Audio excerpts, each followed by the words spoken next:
তবে গ্রহণ ছিলেন না স্থায়িত্ব পরিবার পরিজনে স্থায়িত্ব নিজের উজ্জ্বলের উপর নিয়োজিত করতেন। হাদিস শরীফে আছে যে রাসূল সাল্লাল্লাহু আলাইহি ওয়াসাল্লাম বলেছেন, হাদিস শরীফে আছে যে রাসূল সাল্লাল্লাহু আলাইহি ওয়াসাল্লাম বলেছিলেন, কোন মানুষের স্থায়িত্ব পরিশ্রমের উপযুক্ত রিজিক হলো সর্বোত্তম রিজিক। এগুলো কি সর্বোত্তম রিজিক। নিশ্চয়ই আল্লাহ নবী দাউদ আলাইহিস সালাম স্থায়িত্ব পরিশ্রম রিজিক উপার্জন করতেন। আমার নাম হচ্ছেন আল্লামা বদরুদ্দীন আইনি। আল্লামা বদরুদ্দীন আইনি বলেন, হযরত দাউদ আলাইহিস সালাম আল্লাহ পাকের দরবারে দোয়া করতেন। আল্লাহ পাকের দরবারে দোয়া করতেন, হে আমার রব, আমার জন্য রিজিক উপার্জনের এমন একটি পথ করে দিন যেন আমার স্থায়িত্ব উপার্জন সহজ হয়ে যায়, কেননা আমি বাইতুল মাল আমার পরিবারের পরিজনের খরচ দিতে চাই না।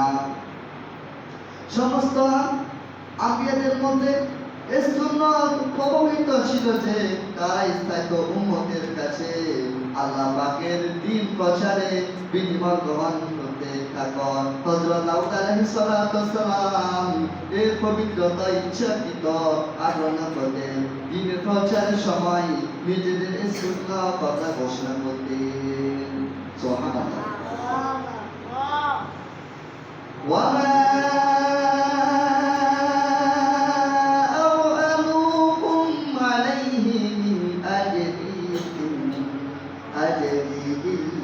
على رب العالمين سبحان الله আমি আমাদের কাছে এই নিজের বিনিময় চাচ্ছি না, আমার বিনিময় তো রব্বুল আলামিনের। সূরা কি সাবা, সূরা সাবা 109 নম্বর আয়াত, সূরা সাবা 109 নম্বর আয়াত।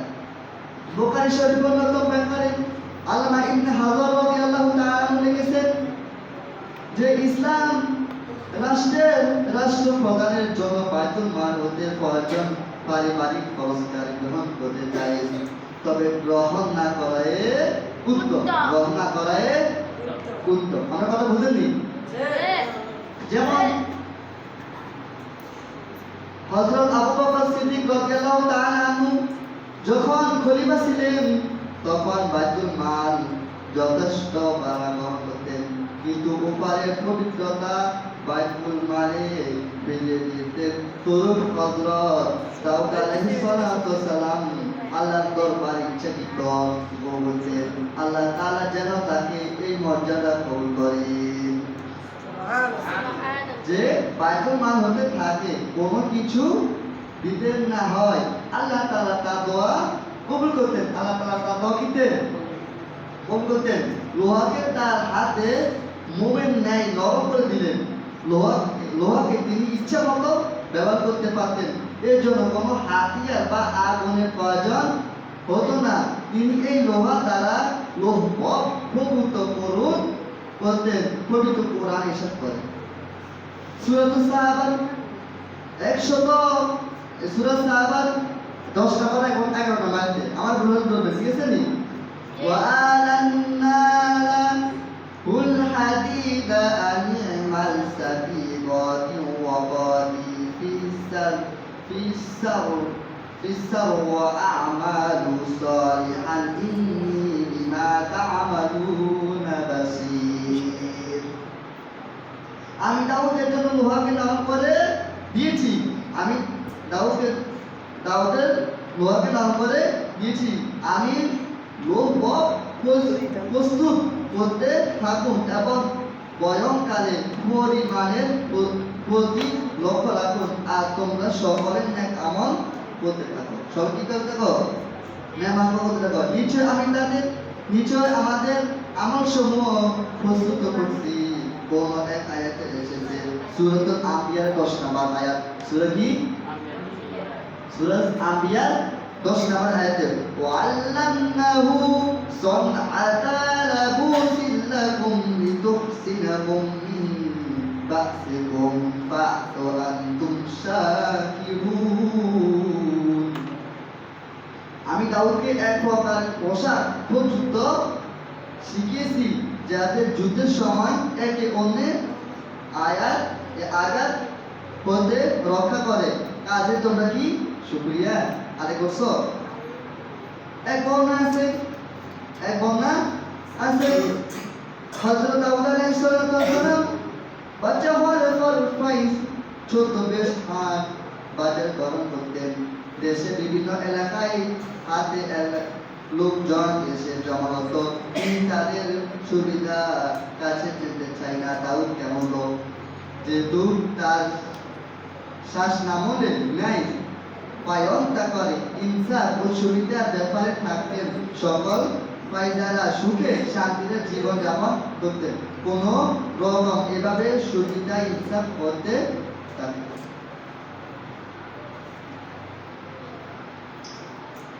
আল্লাহ রাব্বুল আলামিন আমাদেরকে এবং আপনাদেরকে সমস্ত আম্বিয়া কেরামকে সুন্নতের মধ্যে পালন করার জন্য দায়িত্ব দিয়েছে। তখন এমন একটা দেশ, আমি অনেক আগে বলছি, আপনার মনে খেয়াল নেই, এমন একটা দেশে যে দেশের মধ্যে কোনো বহুত আগে বছরের কথা, কিন্তু পাইলা অনেক জায়গার মধ্যে বয়ানে বলে, কিন্তু এটা এমন একটা গুরুত্বপূর্ণ বয়ান, এটা কল্পনা করতে পাই না, কল্পনা করতে বহুত বলে। এমন দেশ যে দেশে কোনো রাস্তাঘাট নাই, ময়লা আবর্জনা, মানুষ খুবই কম। আগে মানুষ আসলে হিন্দু বেশি, এখন মানুষ মুসলমান বেশি, হিন্দু কম, ঠিক নেই? তখন এক জায়গার মধ্যে একটা লোক মারা গেছে, ঠিক আছে, মারা গেছে। এখন সে তাকে গোসল করাবে এবং জায়নামাজ পড়াবে। আচ্ছা বলেন তো, জায়নামাজ পড়ার শেষে সর্বমোট কয়জন লোক থাকা উচিত? কজন? 4 জন বা 3 জন, মানে 3 জন নিচে হবে না, 3 জন বা 4 জন মধ্যে হবে, ঠিক আছে? আবার সেখানে তো কোনো মানে লাশ, আচ্ছা বলতো, আমি এখন তো, আমার নাম তো রিহান, আমার নাম রিহান, আমি যদি মরে যাই আমার নাম কি? লাশ। আমি এখন রিহান আসিনি, আসিনি। আপনার যদি এখন মারি যান, আপনার কোনো নাম কি থাকবো না লাশ থাকবো? লাশ থাকবে, এটা মাথায় রাখেন। তখন তার নাম তো বলা হয় না, তার নাম আছে একটা, তখন সে মারা গেল পরে তাকে লাশ বলা হলো। হুজুর নাই, কোনো কিছু নাই, এখন কিভাবে দাফন করবো, কিভাবে যায় নামাজ পড়বো, কিভাবে করবো, এটা হলো কি ছিল? চিন্তা ছিল। কি ছিল? চিন্তা ছিল। কথা খেয়াল করেন, তখন এমন একটা রাস্তা আছে, সেটা এখান থেকে এমন আছে তালা বাজার হইল, বুঝছেন? এমন একটা রাস্তা আছে, এখান থেকে এমন আছে তালা বাজার হইল, একটা বিরাট রাস্তা। সে রাস্তার মধ্যে একজন বলে, তাই একটু দেখি রাস্তাতে কষ্ট করে যাই, দেখি রাস্তার মধ্যে কেউ হুজুর থাকলে লইয়ার মধ্যে, এখানে তার কি নাই, নামাজ পড়া কেউ নাই। আচ্ছা হুজুর যদি নামাজ না পড়া, ওর মানুষ যদি জ্ঞান নিয়ে যদি পারে, সে নামাজ হবে। যদি ওর মানুষ যদি পারে না, কোনো কিছু ব্যাপার পারে না, সে নামাজ হলে কি হবে? হবে না। মানে আমাকে এখানে তো কোনো হুজুর, মানে হুজুর নাই, মানুষও কম, কিভাবে দাবি করবো? একজন লোক গেলেন, একজন লোক প্রশ্ন উত্তর দিলেন, আমি তাই তো দেখি যেতে কষ্ট হোক, আমি তো দেখি চাই কোনো হুজুর আসে কিনা, হুজুর আসে কিনা, আমি তো তাই তো চাই, মানুষ তো কোনটা দেন, আমি তো আমার বুঝলাম। তখন প্রায় 1 ঘন্টার মতন খাড়াই রইল, সে ব্যক্তি আমার 1 ঘন্টার মতন খাড়াই রইল, কোনো হুজুর দেখে না, কোনো হুজুর দেখে না। তখন যখন আমার নিচের দিকে যাওয়ার সময় দেখো, ওই যে হুজুর আসতেছে সাইকেল দিয়া, কি আসতেছে? সাইকেল। হুজুর সাইকেল দিয়ে আসতেছে, আমি তো খারাপ হুজুরে। তখন হুজুর আসলেন, হুজুর সালাম দিলেন, আসসালামু আলাইকুম ওয়া রাহমাতুল্লাহ। হুজুর সালাম দিলেন, ওয়া আলাইকুম আসসালাম ওয়া রাহমাতুল্লাহ। হুজুর আমি এখন বিপদে পড়ছি, আমাদের এখানে একজন লোক মারা গেছে, আমাদের এখানে এমন বিরাট মানে এমন জায়গা, সেখানে মসজিদও নাই, মানুষও কম, একজন লোক মারা গেছে, আমি ব্যক্তিকে কিভাবে দাফন করবো, কিভাবে কাজ করবো, আমরা তো সম্ভব না। হুজুর আপনার যদি আসেন, আমরা এই ব্যক্তি যাই নামাজ কামনা করে দেন। হুজুর বললেন, ভাই আমার অফিস আছে, কি আছে? আমার অফিস আছে, আমার অফিসের কাজ আছে, আমি যেতে পারবো না, প্রয়োজনে আমি খারাপ হুজুর আজম আসো। তারপর সেখানে বলেন, অনেক জোরে বললেন না আমি পারবো না, আমার এটা সম্ভব না। তখন হুজুর যখন আত্মীয় সামনে গেলেন, তখন হুজুর চিন্তা করলো, এটা হুজুর তো নাই, আর আমি তো আছে দেখি আমাকে পারছে, আমি অফিস দিলাম, মেন কাজ হলো যাই নামাজ, আমি যাই নামাজ কালামে করে যাই। কথা বুঝেননি? নমস্কার কি এখন তো বুঝুন নাই, কোনো মুসলিমও নাই, মুসলিম এখন কম, তিনজন মানুষ, কজন মানুষ, এই তিনজন মানুষে কি ইচ্ছে যাই নামাজ কিচ্ছে করেছে না, যে তিনজন মানুষ আসছিল 260 জন। তখন হুজুর আসলেন, হুজুর হুজুর এখন অনেক দূর, আর আমরা তো সম্ভব না, হুজুর আপনি আসেন। তখন ঠিক আছে, আমার অফিস থাক, আমার অফিস থাকতে দাও, আমি এই কাজগুলো, এই কাজগুলো আমি সারি লই, কি লই সারি লই। তখন হুজুর গেলেন, যাওয়ার পরে তখন হুজুর দেখলেন এই অবস্থা, আচ্ছা যাই নামাজ পড়ালেন, দাফন করলেন, যাই নামাজও পড়ালেন, এখন কি করবে? এখন কবর দিবে, কি করবে? এখন কবর দিবে। কবর দেওয়ার পর, কবর দেওয়া শেষ, হুজুরও হাতিও দেওয়া শেষ, হুজুর কিছু বাইটা দিছে দিলে, এরকম মানুষও তেমন নাই, যে তার দিত পুরো টাকা এটা আর ডাবল ঢুকে দিছে, মনে করেন 1000 টাকা ধরে দিয়েছে, এর মধ্যে তো ঠিক না। তখন বল হুজুর আপনি যদি না থাকতেন আমরা এই জায়গায় নামাজটা পড়তে পারতাম না, অনেক কষ্ট হতো, আমরা থাকতাম না। তখন হুজুর যখন একদম অফিসে চলে গেলেন, অফিসে যাওয়ার পরে তখন হাতে হাতে হাত দিলেন, পকেটে হাত দিলেন, আমার কাজ বই কাজটা হারানো গেছে। তখন কাজ যদি সে অফিসের মধ্যে যদি জমা না দেয়, সে অফিসে যাওয়াতে পারবে না, অফিসে দিতে পারবে না, যেতে পারবে না। তখন লোকটা বললো, হুজুর আপনার তো দেরি হচ্ছে কেন? এটা এটা আগেরটা হচ্ছে আবার গেছে কিছে, আমি রাস্তা থেকে যেতে চাই কোনো কিছু দেখিনি যে আমাদের কাজগুলা, এই কাজগুলোকে আমার দেখা যায় না, আমি যদি চাই কিলে এই কাজগুলো আমি না পাইতাম, আমি তো আমার চাকরি বন্ধ সব কিছু কি এটা মেন কাজ ছিল। তখন সে হুজুরে গেলেন, হাঁটতে হাঁটতে একদম কবরস্থান হয়ে গেলেন, কবরের সামনে যারা নামাজ পড়ছেন তাদেরকে জিজ্ঞেস করলো, ভাই আমি এখানে কি করছি, আমি এখানে কাজ একটা না হয়ে গেছে, এই কাজগুলো আমি না পাইতাম, আমি অফিসে যেতে পারতাম না, এই আমি অফিসে যাওয়া লাগতো না। তখন হুজুর বললো, সে লোক তখন হুজুর আপনি সার্বি কোথায় স্যার, আমার তো সমস্যা কি আছে, সমস্যা কি হুজুর তো খবর না, তোমার এই তুমি কাজ তুমি করতে পারি হারা গেছে অনাচ্ছা হুজুর। আচ্ছা তখন সে দেখ বললো, আমি একটু কবর করলে স্টার্ট করি, না কবর করলে স্টার্ট করলাম, কি যে সমস্যা বলে আমি তো দেখি যে কবরস্থানে কবর দিল কি এই কাজের সেই। তখন হুজুর কবর খুঁজতে খুঁজতে হুজুর খুঁজলো, কিলো সর্বপ্রকার একটু কবর একটু পর্যন্ত খুঁজলো, কাজ ভিতরে নিচে কাজ ভিতরে। তখন হুজুর বললো, আমি যদি কাজ ধরে না হাইতাম আমি চাকরি বার হয়ে যেত, আমার চাকরি কিছু হতো না। তখন হুজুরে দোয়া করলেন, তখন হুজুর গেলেন, তখন একদম অফিসে যখন অফিসের সামনে গেলেন, তখন ওই ভাই হুজুর আপনার এত দেরি হচ্ছে কেন, আপনার এত দেরি হচ্ছে কেন? তখন হুজুর বললো, হুজুর আমি যখন সাইকেল দিয়ে আসতে গেলাম, তখন এক মুরব্বী বললো, হুজুর আমাদের এখানে কোনো মুসল্লি নাই, কোনো মুয়াজ্জিন নাই, সেখানে কোনো মসজিদ নাই, কোনো মাদ্রাসা নাই, একজন লোক মারা গেছে, আমি তার জানাজ পড়াতে গেছি বলে। তখন সে লোক বললো, সে বুঝি কোনো কিছু নাই, বলবে না। তখন হুজুরের মনে মনে চিন্তা করলো যে আমার কাজ মানে আমাদের হইলেও কিন্তু আমার চাকরি যায় ও নিম্ন কাজ, আল্লাহর যে মেন কাজ আমি কাজ সারি লই কি লই কিছু কি বলতা আমি যে মূল কাজ যেটা সেটা আমি কি লই সারি লই। তখন টাকা কিছু বলে কি এটা তো ভালো কাজের জন্য দিচ্ছে, তো কোনো খারাপ কাজের জন্য দেয় নাই, এটা কি কাজের জন্য দিছে, ভালো কাজের জন্য। তখন হুজুরে আর কিছু বলতে পারে না, তখন হুজুর মা করে বলে যে এবার তো ভুল হইতে পারে, আর আমার কোনো সাধারণ নাই, এটা ভুল হইতে পারে, এটা আমার তো ভুল হইতে পারে, আপনার তো ভুল হইতে পারে, ঠিক না? এটা সবে সফল হতে পারে, এটা কোনো কিছু নাই। আল্লাহ যেন আমাকে এবং আপনাদেরকে কবুল করে বলেন আমিন।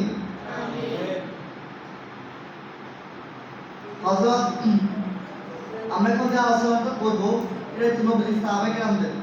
আমাদের নবীজি কিভাবে শিখালেন, কিভাবে এবং দেখালেন আমি এই সব আলোচনা। এটা তো শেষে, এবার যে আরেকটা আলোচনা এটা তো আমরা একবার শুরু করিও কাকে শুনেন।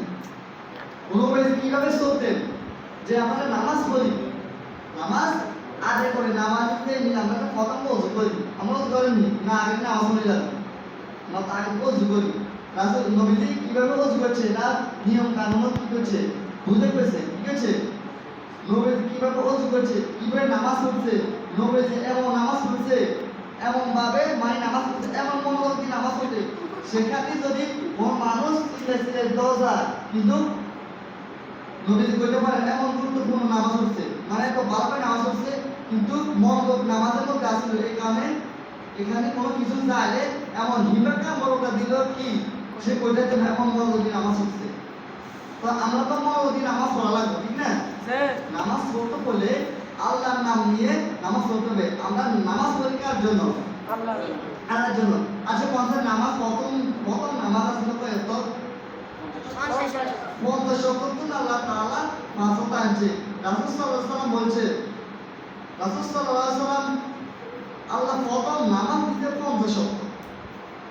রাসূল সাল্লাল্লাহু আলাইহি ওয়াসাল্লাম বলেন, আল্লাহ এই বান্দারা 50 ওয়াক্ত নামাজ পড়তে পারবে না, তাহলে অনেক কষ্ট হয়ে যাবে, 50 ওয়াক্ত নামাজ পড়তে পারবে না, কিছু কমাও, যাও তোমাকে 5 ওয়াক্ত কমানো কত কমাইছে? 5 ওয়াক্ত নামাজ কমাইছে, দাও 45 টাকা দিলাম। তখন রাসূল সাল্লাল্লাহু আলাইহি ওয়াসাল্লাম বললো, আল্লাহকে বললো, ইয়া আল্লাহ এই বান্দারা 45 নামাজ 45 নামাজতে বাদ করো, কিছু কমাও, দাও 24 ওয়াক্ত দিলাম। কত দিলাম? এভাবে কমাইতে কমাইতে কমাইতে কমাইতে কত হচ্ছে? 5 ওয়াক্ত কমাইছে কয়বার? 9 বার। কমাইছে কয়বার? 9 বার। 3 নাম 45, 3 নাম 9 বার কমাইছে। রাসূল সাল্লাল্লাহু আলাইহি ওয়াসাল্লাম আল্লাহর কাছে 9 বারের লাই কমাইছে। এবার 5 ওয়াক্ত নামাজের সময় রাসূল সাল্লাল্লাহু আলাইহি ওয়াসাল্লাম আল্লাহকে বলে, ইয়া রাসূলুল্লাহ আমাদের মধ্যে 5 ওয়াক্ত নামাজ পড়তে পারবে না, কত হতে পারবে না, যে 5 ওয়াক্ত হতে পারবে না, কিছু কমাও। আল্লাহ তাআলা বলে, আমি আর কমাবো সারবো না, দুনিয়ার মধ্যে দুনিয়া পরে খাবে, দুনিয়ার মধ্যে 5 ওয়াক্ত নামাজ দিলাম। এবং আল্লাহ তাআলা বলল, এই 5 ওয়াক্ত নামাজ দিলাম, কোনটা কোন সময় পড়বে এটা আল্লাহ তাআলা বুঝে দিয়েছেন কিনা? আল্লাহ তাআলা বুঝে দিয়েছেন। যখন 5 ওয়াক্ত নামাজ দিলেন, অন্তত 5 ওয়াক্ত ফজর যোগ আসর মাগরিব এশা, এটা 5 ওয়াক্ত। এই 50 ওয়াক্ত ভিতর 50 ওয়াক্ত নামাজের নাম থাকতো, থাকতো না? থাকতো। 50 ওয়াক্ত নামাজের কি নাম থাকতো? যেমন 5 ওয়াক্ত নামাজের ছিল কি? ফজর, যোহর, আসর, মাগরিব, এশা। আবার ফজর, যোহর, আসর, মাগরিব, এশা। ফজরের নামাজ যখন আদায় করবেন, ফজরের নামাজ যখন একদম ভোর আলো হয়ে যায়, তখন নামাজ আদায় করার নিয়ম। ওই 4টা বাজে, 4:30 বাজে এই অর্থ ফজরের নামাজ কি জন্য দিয়েছে, জোহরের নামাজ কি জন্য দিয়েছে, আসরের নামাজ কি জন্য দিয়েছে, মাগরিবের নামাজ কি জন্য দিয়েছে, এশার নামাজ কি জন্য দিয়েছে। আল্লাহ তাআলা বলেন, আমি ফজরের জামাত দিয়েছি, সে কি আমার ভয়ে ঘুম থেকে উঠে আমার মসজিদে যায় কিনা, ঘুম থেকে উঠে আমাকে ভয় করে কিনা, আমি কেন ফজরের জামাত এটা দিয়েছি, কোন টাইমে? ভোরে। কোন টাইমে? আমার বন্দারা আমাকে ভয় করে কিনা, আমাকে মেনে চলে কিনা, আমি কেন তাকে ফজর জামাত এখানে দিলাম। জোহরের নামাজ বলেন, জোহরের নামাজ একদম সূর্য যখন আমাদের মাথার উপর চলে আসে, তখন নামাজ দিলে, জোহরের নামাজ দিলে, আসরের নামাজ দিলে, যখন একটু নিরিবিলি ঠান্ডা ভাব, তখন সূর্য যখন অস্ত যখন সার্কিট চলে যায়, তখন আসর আমাদের একটা সময় দিলেন, মাগরিব দিলেন, এশা দিলেন। মূল সময় তো ফজর, যে ফজর তো একদম মানিয়া 5 ওয়াক্ত দিলেন। আল্লাহ তাআলা বলছে যে ব্যক্তি 5 ওয়াক্ত নামাজ, যে ব্যক্তি 5 ওয়াক্ত নামাজ জামাতের সাথে আদায় করবে, আল্লাহ তাআলা তার জীবনের গুনাহগুলো মাফ করে দিবেন। সুবহানাল্লাহ। আল্লাহ তাআলা তার জান্নাতে 5টি পুরস্কার দান করবেন। সুবহানাল্লাহ। আল্লাহ তাআলা বলেন, রাসূল সাল্লাল্লাহু আলাইহি ওয়াসাল্লাম বলেন যে ব্যক্তি আমার উপরে দুরূদ একবার পাঠ করবে, কি বলবে? যেটা আল্লাহুম্মা সাল্লি আলা মুহাম্মাদিন ওয়া আলা আলি মুহাম্মাদ কামা সাল্লাইতা আলা ইব্রাহিম ওয়া আলা আলি ইব্রাহিম ইন্নাকা হামিদুম মাজিদ।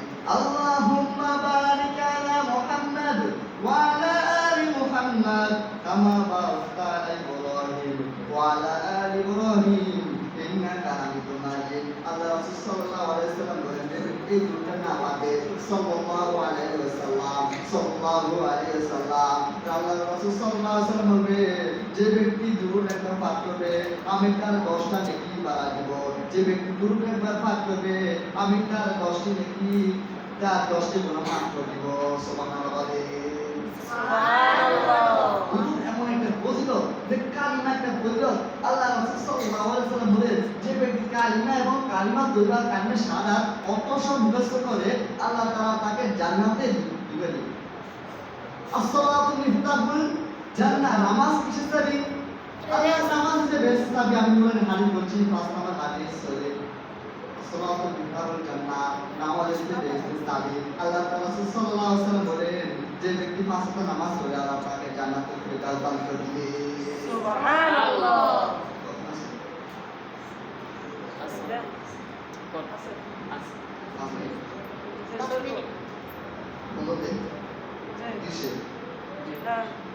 শুনেন, তখন আমরা 5 ওয়াক্ত নামাজ যে মনোযোগ হবে এমন আমি বলছি যে রাসূল সাল্লাল্লাহু আলাইহি ওয়াসাল্লাম যে নামাজটা পড়তেন, নামাজ একদম মানে গুরুত্বপূর্ণ কি নামাজ পড়তেন। আমরা চেষ্টা করব নামাজ হচ্ছে এটা ওযু, যা ওযু বলি এই ওযু হচ্ছে নামাজের চাবি। বুঝছে? ওযু হচ্ছে নামাজের চাবি, নামাজ হচ্ছে বেহেশতের চাবি। যেমন ওযু না করে নামাজ হবে না, আবার নামাজ না হলে জান্নাত যাবে না। সোজা কথা। কি কথা? ওযু না করে নামাজ তো হবে না, নামাজ না হলেও জান্নাত পাবে না। আমরা নামাজ তো নামাজ সব সময় করব, নামাজ গুরুত্বপূর্ণ দিক করব যেন আমাদের কোনো সমস্যা না হয়।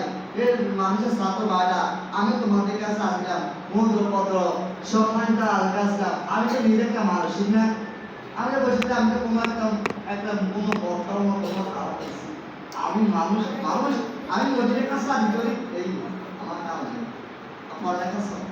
তখন যে আমরা যে রাসূল সাল্লাল্লাহু আলাইহি ওয়াসাল্লাম যে ব্যবহারটা দিলেন, মনের ব্যবহার দিলেন, রাসূল মানুষের সাথে সুন্দর ব্যবহারে কথা বলতেন। রাসূল সাল্লাল্লাহু আলাইহি ওয়াসাল্লাম আল্লাহ রাসূল সাল্লাল্লাহু আলাইহি ওয়াসাল্লাম ছোট বড় সবাইকে দিতেন, সালাম দিতেন, ছোট বাচ্চাদের সালাম দিতেন। কিন্তু আমরা বাচ্চাদের সালাম দিতে বড় ভাই সরনা এর কিরে এটা একটা সরল কি সালাম এর ছোট কাজ জীবন করবে না। যে ব্যক্তি সরল করে সালাম দিবে আল্লাহ তার জন্য করে তার জন্য যেটা একটা জিনিসের উপর আবর্তন আমরা রাখছে, ঠিক না? এর জন্য আমরা সবাইকে সালাম দিব। যেমন আমরা কোরআন তেলাওয়াত করার সময় কোরআন তেলাওয়াত করতে ভালো লাগে, কোরআন তেলাওয়াত করতে ভালো লাগে। আল্লাহ তাআলা যে কোরআন তেলাওয়াত দিবেন, যে কোরআন শরীফ দিবেন, 30 বার কোরআন শরীফ দিবেন। আল্লাহ তাআলা এত সহজ কোরআন শরীফ দিলেন যেমন আমরা কোরআন তেলাওয়াত করতে করতে যেমন সওয়াব পাই, তেলাওয়াত করতে করতে আমাদের বুক ঠান্ডা হয়ে যায়, কোরআন তেলাওয়াত করতে আমাদের মন ভরে যায়। এবার যে ব্যক্তি এবার আমি একটা নামাজ কথা বলি যে নামাজটা আমরা পড়ি না, যে নামাজটা পড়ি আমাদের মসজিদে বাইরে আমার মনে একটা শান্তি লাগে কিনা লাগেনি মনে যে শান্তি আচ্ছা এই শান্তিটা আসে কোথা থেকে বলেন তো? বলতে আমি যে কথাটা বলি এই আমাদের আজকে ফজনাস বললাম আমার একটা শান্তি আসলো কি আমি আজকে ফজনাস বললাম বা আপনারা ফজনাস বলেন আপনাদের কাছে একটা শান্তি আসলো। তখন এই শান্তিটা কোন থেকে এলি? জান্নাত থেকে। কোন থেকে এলি? তখন আমরা এইরকম বললাম যে আমরা নামাজটা পড়ি কিসের জন্য? আল্লাহকে ভয় করার জন্য। তাই না আমরা রাসূল সাল্লাল্লাহু আলাইহি ওয়াসাল্লাম আমাদেরকে সুপারিশ করবে যে জান্নাতে নেওয়া জান্নাতে সুপারিশ করবে। আমরা অবশ্যই তো জান্নাতে চাই, আমরা জাহান্নামের কাজ করি না। জাহান্নামে হিন্দুরা কাজ করে, আমরা হিন্দু নয়, আমরা খ্রিস্টান নয়, আমরা বৌদ্ধ নয়, আমরা তো হারাম পবিত্র আমরা মুসলমান নবীর দরবারে আল্লাহ তাআলা কোরআন তেলাওয়াত করি বসে নামাজ পড়ি আল্লাহ তাআলা বসে আল্লাহ যেন আমাকে এবং আপনাদেরকে কোরআনি হাফেজ এবং আলেম হিসেবে কবুল করবেন আমিন আল্লাহুম্মা সাল্লি আলা সাইয়্যিদিনা মাওলানা মুহাম্মদ ওয়া আলা আলি সাইয়্যিদিনা মাওলানা মুহাম্মদ আল্লাহুম্মা সাল্লি আলা সাইয়্যিদিনা